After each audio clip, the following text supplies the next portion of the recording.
Welcome to the Reprioritizing Self YouTube channel where we discuss tips, strategies, and the real ish that comes with reprioritizing ourselves in today's society.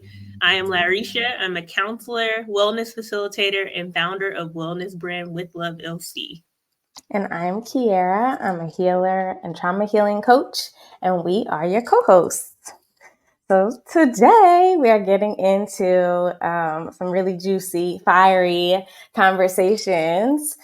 We are continuing our conversation about healing with the fire element. Fire is associated with creativity, passion, and action. And today we have the honor of interviewing a creative genius and master cake baker, Yuki Burton, to talk about how we can balance our passions, our careers, and our well-being. So stick around. We have a juicy, juicy conversation coming for you. And Yes, y'all, stick around. It's a wonderful conversation. We're going to get into our crystals, as always, affirmations, and journal reflection questions to support you on your healing journey. So if you haven't yet, make sure you subscribe, hit the notification button, and smash the like button to stay up to date with all things Reprioritizing Self series. Okay, y'all. So without further ado, we're going to introduce our amazing guest for today. So during her 9 to 5, Yuki leads the Educational Opportunity Program, EOP, at UC Berkeley, supporting first generation, low income, and historically underrepresented students navigate a university that was not originally built for them. While she's always had a passion for higher education equity work, during the pandemic, she picked up a new creative hobby of baking custom luxury cakes. This quickly evolved into Barika Bakes LLC, which is her new 5 to 9. Over the last 3 years, she's made over 300 cakes as she continues to navigate entrepreneurship while navigating her full-time career. welcome, Yuki. So happy to have you. Hi, thank y'all for having me. It's an honor to be here. Oh my gosh, we have like a celebrity on with us, y'all. Like, No, I'm just a humble East Oakland local baker who happened who to happened to find their blow way on a up? TV show. Yes, y'all. Yuki was on the Baking It competition show, and well, first y'all need to go watch it. If you have not watched it, you need to go watch that. But Yuki has also baked several cakes for me, and let me just tell you from personal experience and luxury. Like when she says luxury, like that stuff was elegant, regal. I asked for like I think queen energy is what Evolve had asked for my birthday. And that was like over delivered, y'all. Like gold crowns, like it was luxury. So highly, highly, highly recommend y'all tap in with Yuki.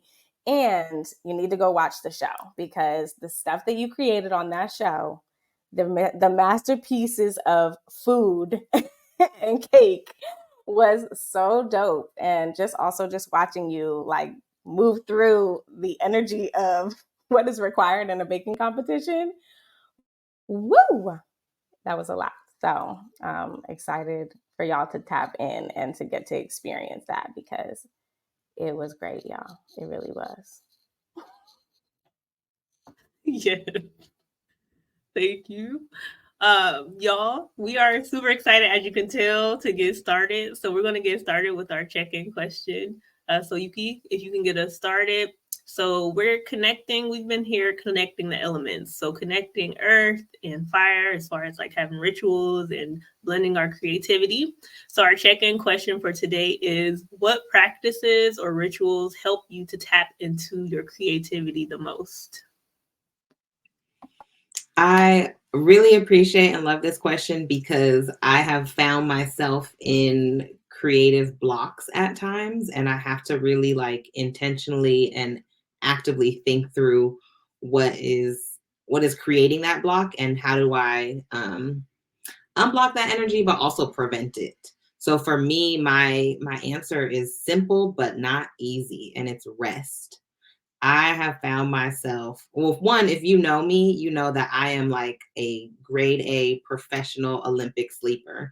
My friends know this. Like the longest I've ever slept straight uninterrupted was like 13, 14 hours. I'm a professional napper. Like Yuki doesn't play about her sleep. If we're supposed to meet up and somebody texts me and you don't hear back for 2 hours, they're like, she done fell asleep. And that's usually me 8 out of 10 times. But I've noticed, I think in the past like 2 years, especially with my business picking up, I was really just burning the candle on both ends, like up until 1, 2, 3 a.m. finishing custom cake orders, and then heading to my day job for a full hour of like meetings, student crises, all that. And I found myself feeling really unmotivated and not really inspired to try new cake designs or new recipes. So I realized, like, when I'm to that level of exhaustion and burnout, I'm really just operating in like survival mode. And it really forced me to like pump the brakes and slow down and realize when I'm saying yes to something, I'm saying no to something else. So I've tried to be a lot better in this last like 6 to 9 months of like really making sure that I'm getting my 8 to 9 hours of sleep, that I'm saying yes to my body when I need that nap, because my creative juices and inspiration will thank me in the long run. I'm not always perfect at it, but self-awareness to me is always the first step, because you can't really resolve something if you don't know that there's an issue or an area that needs help. So it's helping me be a little more accountable. And then it gets fun. But whenever baking is not fun to me, that's when I know like, ooh, something is off in my wellness balance, and I need to like check in with myself. So yeah. Shay, yes to that. Yes to naps. I done met my match. I'm a nap queen too. Literally, Larisha is our nap queen. Like when you said professional napper, I was like, oh, y'all just need to be friends. Because nobody would worry about each other. Nobody would worry about each other. We're good. Everything is good. Just had a great nap. What was going on in your dream world? One of my homegirls, she asked me, she was like, what do you, she's like really big on coffee and has to have her cup of coffee every day at the start. And she was like, what do you do like when you're tired? Like, is it coffee? Is it tea? And I was like, girl, I sleep. And she was just so like mind blown, like, oh, because I think we do tend to have these like addictions or codependencies. And I was like, no, I close my eyes and I rest. I lay horizontally and then I wake up and I feel better. Yes, yes. Thank you so much for highlighting that. Cause same, like if I have time on my break, I'm sleepy, like I'm trying to get a little 5 minute in. Like I will do what I need to do to get that energy back up. Thank you for sharing that. Kiara, let us know. Yes. What practices or rituals help you tap into your creativity most? I mean, I think really it's so hard. I would say music is probably my go-to of like, I need some more energy. I need some more inspiration. I feel like music always provides that and gets me out of whatever like funk or stuckness that I'm in. So I would say movement and music, actually. Like movement to music is probably the thing that really like help me break out of whatever is going on. But being creative, I really rest is absolutely on the freaking docket, because what else? Like if I'm feeling like maxed out or there's not space to be creative, like that's the sign. It's not go dance or go listen to more music because you don't have it. You know what I'm saying? So it depends on where I am in it. But if it's like I'm maxed out, definitely just like go to sleep, close your eyes, but if I do have a little bit of something and it's just like I can't get to that thing or like get the inspiration or the ideas generating in the way that I want, then I would say music, or listening to music and like moving is really helpful for me. But what about you, Larisha? I mean, are you gonna say You naps? already know what I'm about to No, Naps, because baby.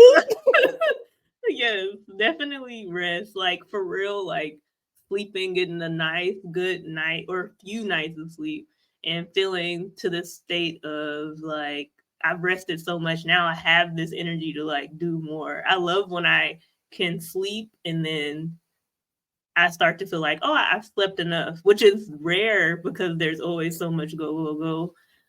So definitely emphasis on the rest and the sleep. And it just feels, I feel like rest really just opens up space. And if I had to choose another thing, I would say scents.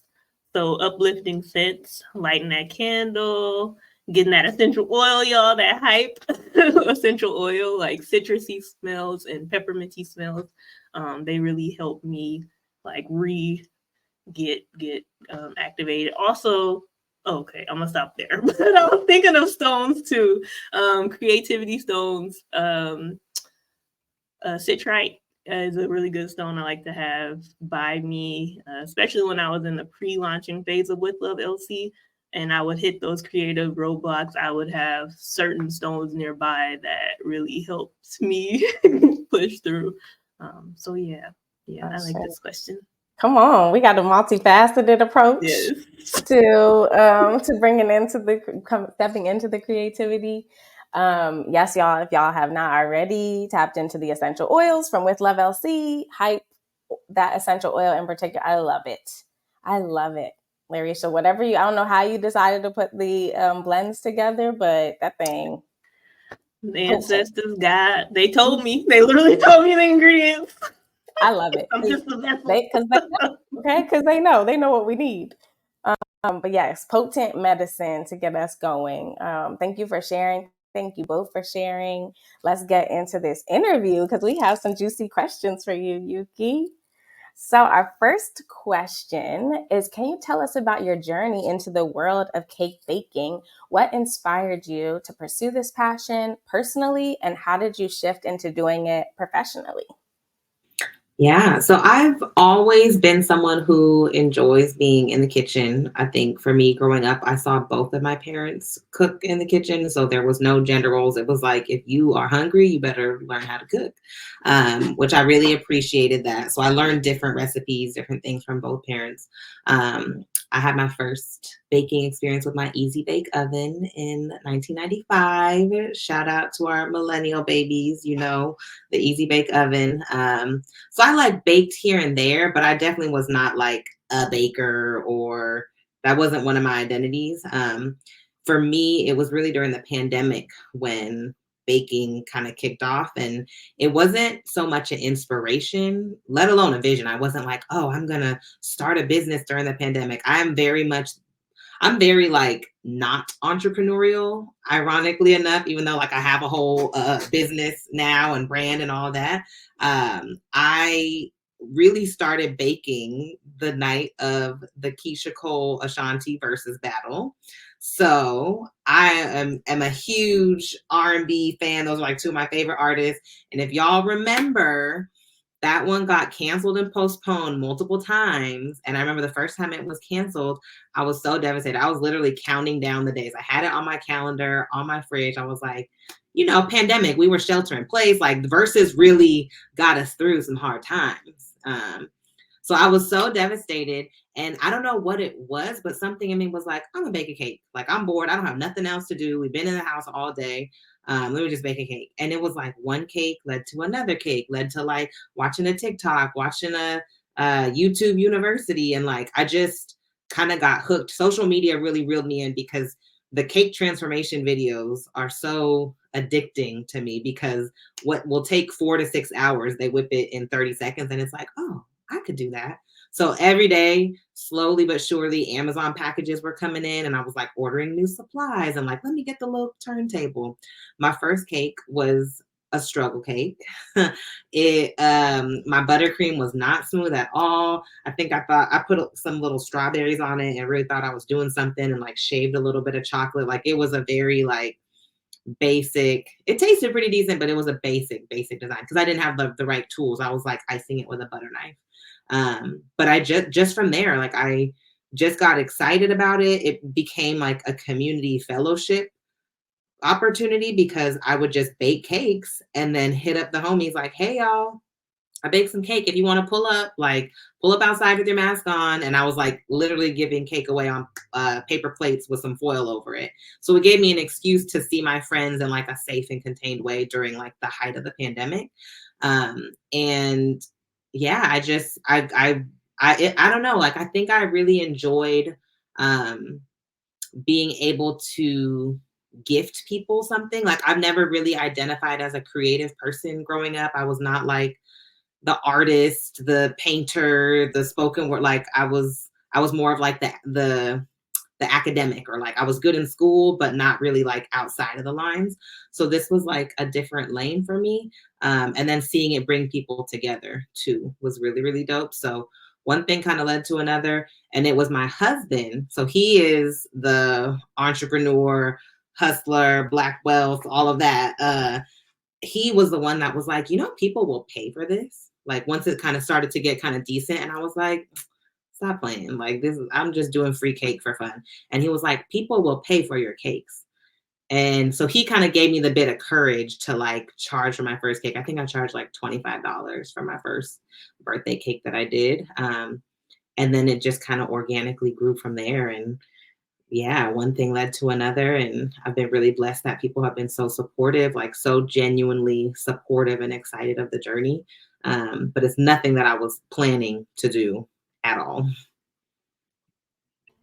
I love it. I pulled up at the house getting my cake with my mask on. So yes, it was an experience, especially in the pandemic. We're just like craving any type of socialization and connection. And the fact that you were doing that was just so special, and continued to do that too. Like, that was something that lasted like when we were, starting to re-engage and reemerge with each other. And I just really appreciate that about you. Like, pull up to Oakland. We out here in East Oakland. Like, come through, get your cake, and also get to like see you and talk to you for a moment and check in.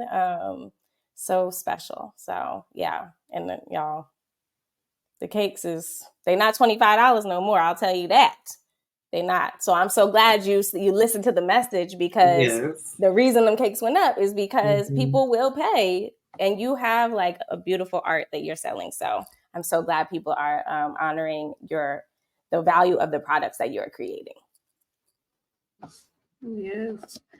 I love that. I love the origin of your story and how it organically panned out, and also the mention of the verses, because that was really a highlight. We needed the entertainment. So it was the time.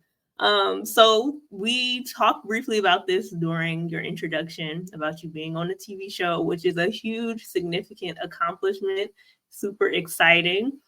So we want to know a little bit more about that. So usually what we see on TV shows, especially cooking shows, is the competition and tight deadlines and a lot of pressure to put out a product that is, visually and nutritiously appealing.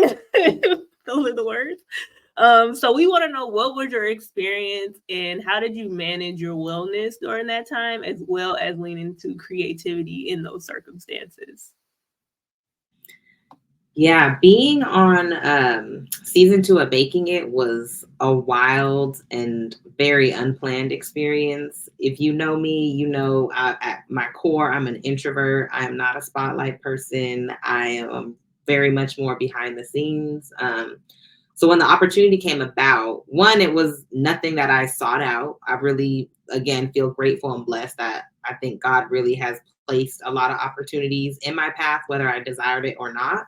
And I was trying to run from it. Like, at first people would ask me like, would you ever want to do a show like the Great British Baking Show or this or that? And I was like, no, why would I ever, like, why bake for pressure on TV with people? Like, I like to bake in the comfort of my home, like with a glass of wine and take breaks and in between. Like, no, nothing about baking on the clock sounds fun to me. But when the opportunity came about, I really had to kind of sit with it and think, like, instead of questioning like, why would I do this? I had to shift my mind from it, like, well, why not? Like, what a once in a lifetime opportunity to do it with my best friend from undergrad, who's also my line sister. Like, I was like, what's the craziest or worst thing that could happen? For me, it was like, as long as we make it past the first episode. I just don't want to be voted off the first episode. I could go home with my pride and dignity and say we represented Oakland well. But it was a very intense experience, y'all. I mean, we were having like 12 to 16-hour days, a lot of prep time, a lot of meetings. It's a lot of like waiting in the holding room. And then when it's go time, it's go time. So either you're like chilling for a lot of hours in between interviews and set changes, or it's like, all right, come on, we need y'all, let's go. And you just have to put your game face on and get show ready. So it was really tough, I'll be honest, on my mental health and anxiety. Just again, as an introvert and someone who like loves their rest, someone who is, likes a little more slow pressure or low pressure. It was a lot to be on all the time. But at the same time, it was such a fun and dope experience. Like, I'm really grateful that I think the producers and the set managers, they just really created a very positive culture, a welcoming environment. Other shows I've heard different things where like it really is cutthroat and like, you're competing and like people are shady and like talking mess to each other. But like the castmates, they did a great job of one, casting a really diverse group of bakers from across the country who were really talented. It was majority people of color, which was surprising to me, but also just like such a dope experience to like be around other like-minded folks, and bringing in our cultures and our family traditions. And people were genuinely cool and down to earth. Like, we got close real quick, spending all day together. We were doing karaoke offset. We're like talking about our families and our backgrounds and just sharing stories. So it felt like a bit of a haze because we were just exhausted the whole time. But also was just like incredibly fun, uplifting. The crew was really positive. Like, they would like try to help us out on set as much as we can. Like, I didn't feel like anyone was ever trying to self-sabotage or sabotage you. It was really like, we want y'all to put forth your best product type of thing. So I appreciated that culture. But your girl was exhausted. I remember like halfway through, I didn't think we'd make it as far as we made it. I was like, I think on the third filming challenge, because you're mic'd up the whole time throughout the day, even when you're offset. And I remember like whispering into the mic because the producer, like everyone could hear you backstage. And I was like, y'all could send us home. Like, it's cool. Like, I'm proud of what we did. Like, I was like, kidding, not kidding. I was so tired. You're getting like 4 to 5 hours of sleep. You have to prep for the next day.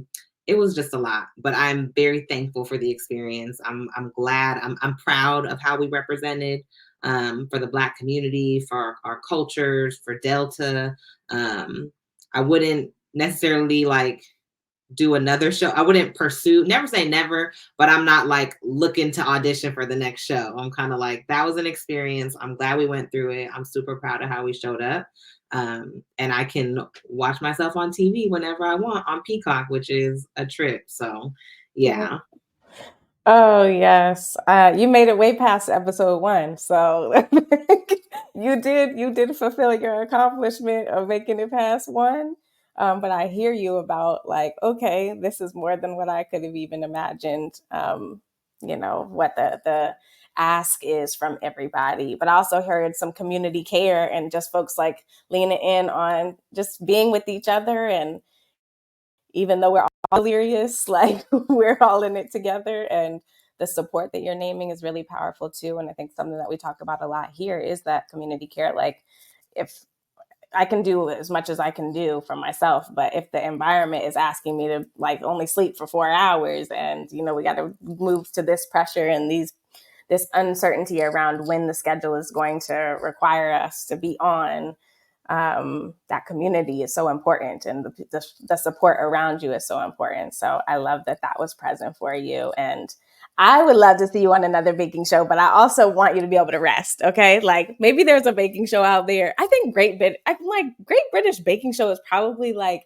better. I mean, like, they're in Britain, they're not rushing as much. It seems like, an older audience. So maybe they really do prioritize rest with the naps and stuff. Who knows? I'm going to hope. But if anything comes up, I would love to see you.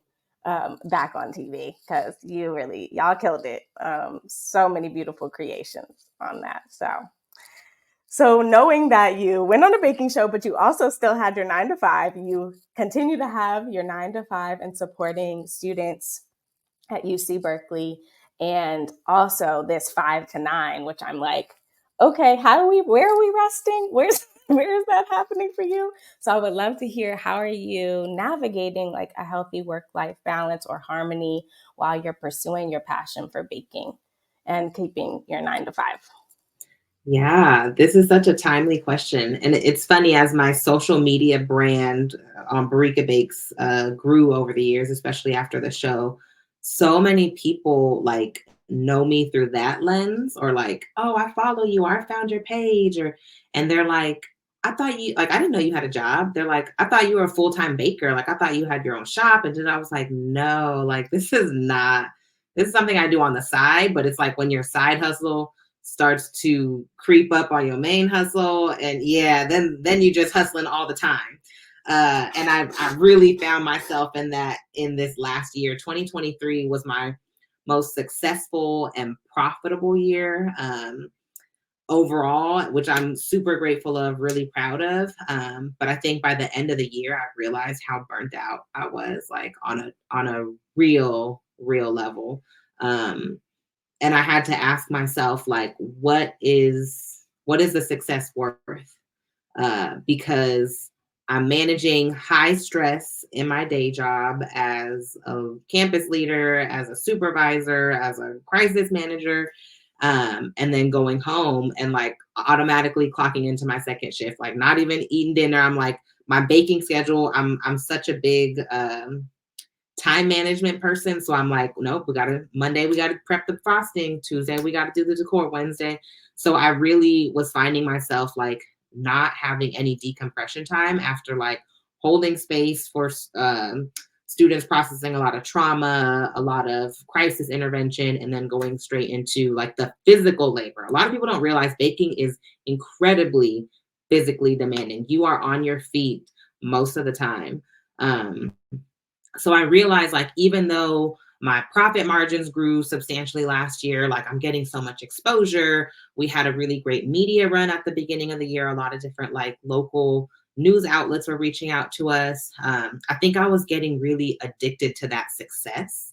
And like I had to start to learn discernment that every opportunity doesn't necessarily mean it has to be your opportunity. So I was like, oh, so-and-so is reaching out for me to be a vendor at this thing, or so-and-so wants me to do their wedding cake. Oh my gosh, I'm so honored to do somebody's wedding cake. Yes, yes, yes. So I just like booked and busy. I think that's like a very trendy saying, but I was like, I'm trying to be balanced this year. Balanced and unbusy is kind of my theme going into 2024, because by the end of last year, I lost that creative spark. Like I made a lot of money. I made a lot of connections. I had a lot of exposure events, but I was really irritable. I wasn't able to spend as much time with my husband after work hours as I wanted to. I wasn't cooking. Cooking is like my thing. If I'm not cooking, if I'm eating out a lot, if I'm getting tacos, or if I'm, door dashing more than I really should be, that's like my yellow flag of like, what's up? Something's off. You don't have the energy once you get home.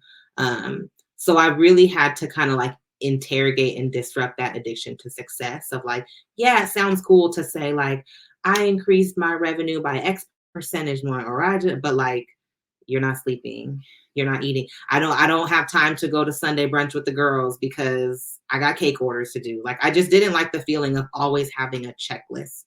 And then managing social media content is a whole nother job. And I was like, I'm out of captions. I don't have no more songs for y'all. I don't have no more transitions for these reels. Like, it's a lot when I think I had like such an exponential journey into becoming an entrepreneur. It's like, I'm the baker, I'm the dishwasher, I'm the creative designer, I'm doing the invoices, I'm also doing the social media management stuff. So people have noticed this year, it's funny, like folks have reached out to me like, are you okay? Like, I haven't really seen you post on Barika Bakes a lot. Like, I'm checking in, sis. And I super appreciate that. Again, community of care. But I think I made like a subconscious decision to just kind of like slow down. I was like, I don't need to stress myself out trying to post every day, trying to promote, trying to be at every event. And it's been so nice to start this year off slower. Where like I still am baking, but it's at a much slower pace. I am having a lot more time in my personal life, which is great. And I'm also just being able to like catch my breath from a really intense year, a really successful year, but also a really burnt out year, and redefining that. Because the reality is I don't need to bake to pay my bills. That was what my mom thought at first when I first started my business. She was like, do you need help paying your mortgage? Like, are you like, it was during the pandemic. So she was like, are you guys okay? And I was like, girl, I'm fine. Like my day job, I'm blessed. I'm gainfully employed. This is really something I do as like a hobby passion that evolved into a business. So I had to remind myself of that too, of like, you don't need to overextend yourself for a side hustle, for an extra dollar, for people pleasing too, wanting to say yes to everybody and bake a cake for everyone. And I've just found myself a lot happier this year. So I'm still open for business, but I'm just a lot more selective and intentional about what I'm saying yes to. Yes, I love that you mentioned the labor part. I think that's something that a lot of folks, we don't recognize being entrepreneurs, and then the folks on the outside seeing the finished product, like there's a lot of labor to produce these offerings. It's a labor of love, which I like to say. I'm like, it's a labor of love and it's labor. So thank you for naming that, and also naming how within your journey that rush that you get from getting the feedback and the reception from the community, and also taking that time to be like, okay, so how can I make this sustainable? What is my long-term like goal? How can this continue to grow and not at the expense of my well-being? So thank you so much for sharing that. And that leads us to our next question, which is, what advice would you offer to those who want to pursue their creative passions and prioritize their well-being?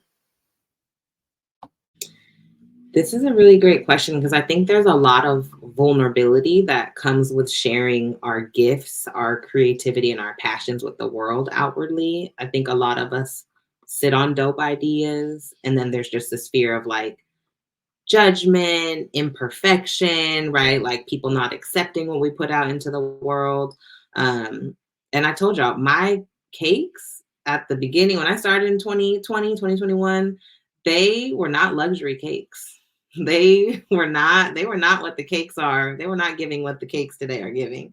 But I wasn't wrapped up in like people's opinion or the idea of perfectionism. Like I actually like really love that I documented my journey. Like I remember like recording little videos when I had my little cheap tools, and I had some leaning cakes. I had a cake that literally slid off the table and fell over because I didn't stack it right. So like I have those humbling videos and pictures and reminders. And for me, it made the glow up just that much more like amazing, and like a sense of pride, because I remember where I started from. I think people will see, especially with social media, you put the filter on it, you put the background. It's easy to fast forward the process and like just look at this beautiful final product and like, oh my gosh, you've been great at cakes since forever. And I'm like, no, I actually had some really crazy looking cakes that I wouldn't sell to anybody today. But you have to go through that failure. You have to go through that practice, especially with cake making and cake design, which can take anywhere from like 6 to 8 hours per a cake. Going through that process is what perfects the craft. So I'd encourage people not to get stuck in that paralysis of analysis and like just overthinking and the fear of like the what ifs. Like I have friends who want to start businesses or have creative passions, and they're, nervous about putting that out in the world, rightfully so. And I'm like, just do it on the side. You get to determine when you share that gift with the world, but like practice it for yourself, harness your craft for yourself. And then when you're ready to introduce that to the world, like do that. But I think a lot of us sit on great talent and dope ideas because of that fear of rejection or vulnerability. But I think we have to start to lean out of our comfort zone also to be able to lean into that greatness too. Because if I was worried about what people were thinking about my little butter knife, my Safeway cakes that I started with, like, I would not evolve to this point where I'm doing weddings for 200 plus people and I'm doing corporate events and things like that. So just accepting the humility in the journey. And you can't go from 0 to 100. Life is a cycle and a circle and all the things. And even now I will still mess up on cakes. Like I'm pretty good at what I do now, but I will definitely have some cakes where it's like, oh, you thought that was going to turn out a certain way, sis. Let's go ahead and restart this one, and that doesn't make me any less of a baker or a cake artist. That just makes me human. I shade to that. Come on, it's a word that we all need it. Okay. No matter where you are, what creative practice you're tapping into or trying to pull through and tap into in terms of passions. What you are naming resonates a lot with me. I call it perfection procrastination because, we can be like, well, I don't have this, or I'm not sure how I would do this, or there's just so many different questions that can come up when we're being called into doing something and tapping into our gifts and maybe expanding in that more before we even get to maybe sharing that with other people. That can feel like, oh, do I have everything I need in order to really do it? And in reality, you're never going to have everything you need to start because you're starting. You're just in the beginning of your journey. So as you get into it, you're going to learn, you're going to pick up things, you're going to meet people, you're going to find resources, you're going to get the tools that you need to spread the buttercream right. Okay. So y'all just give yourself grace. Start somewhere. Just start somewhere. I love that. And I think it's just so resonant and across the board for anybody who is looking to really tap into that for themselves. And I know I hear you, like, we're resting, we're doing less this year. That feels good. I think I'm hearing that you have some space for family and friends and doing brunch and, rest and sleep, which how are you going to be a pro at rest and sleep and then not be able to do it? So you got some catching up to do for 2024, I'm sure. But would love to hear from you. How would you like people to engage with you? Where can they engage with you? What's currently being offered and at your capacity, of course?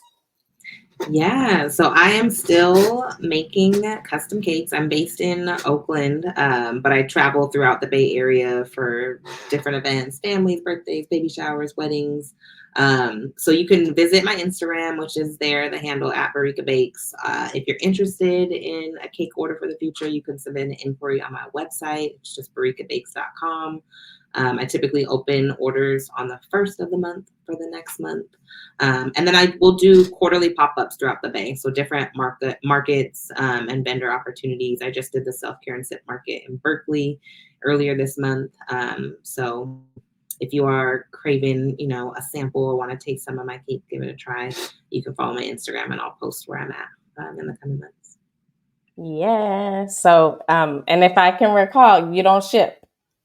So you got to be in the Bay Area. Yes, I have trust cake. issues Yeah, with no, that's FedEx and understandable. UPS and all that. So I've sent cakes on planes. So if you fly in somewhere, I have a way to pack it. I could get the cake there in one day, but you got to pull up to Oakland. Yeah. So y'all get yourself to the Bay Area. It's worth it. If you're not already there, you need to go and journey and make sure you check out Barika Bakes while you are there. They also have some bomb banana pudding jars. So, I'm still waiting to get mine. I got to get back. So I'll meet y'all there. We're going to get our banana pudding. But yeah, I just want to appreciate you, Yuki, for all of the wisdom and just like, I think when we are the ones who are going forward and doing it and then can send that information back to folks on how we got there is so important. And I have just been so grateful to watch your journey. And every time I see you post or do something new, I'm like, I don't know how she is doing this and working at the 9-to-5 job, because y'all, we used to work at the same place. So I used to work there. I know the work that Yuki was doing, and I know my experience of doing my own work, and it was a lot. it was a lot. So the fact that you're doing that and also pursuing the things that make you happy and bring you joy and allow you to tap into that creativity, I think is so powerful and an inspiration. And I also just love hearing you say, like, I'm going to take care of myself. We're not going to go down that road where it's now about everybody else and not about me and what you're needing. So I'm so happy for you and excited for how the journey continues to unfold, because I can only imagine the rested cakes are probably just so much more delicious and like just giving so much more because you have the energy and capacity. So thank you for all that you have shared and all that you continue to share through your business and through just you being you and supporting the students, because that's so powerful as well and needed in this world. So appreciate you. We're going to keep the party going, y'all. You know what's next? We got our crystals. We got them crystals, yes, baby. All right, y'all. So we're going to get into our crystal for this episode. Our crystal for this episode is bloodstone, as you can see. So bloodstone assists in acting in the present moment, calms and revitalizes the mind, dispels confusion, and enhances decision-making. It also enhances creativity, supports with courage, self-esteem, energy, and protection. And the bloodstone is a fire element stone. So tap in with bloodstone, y'all. Tap into your creativity, to that energy, and all those things. All the things. Bloodstone.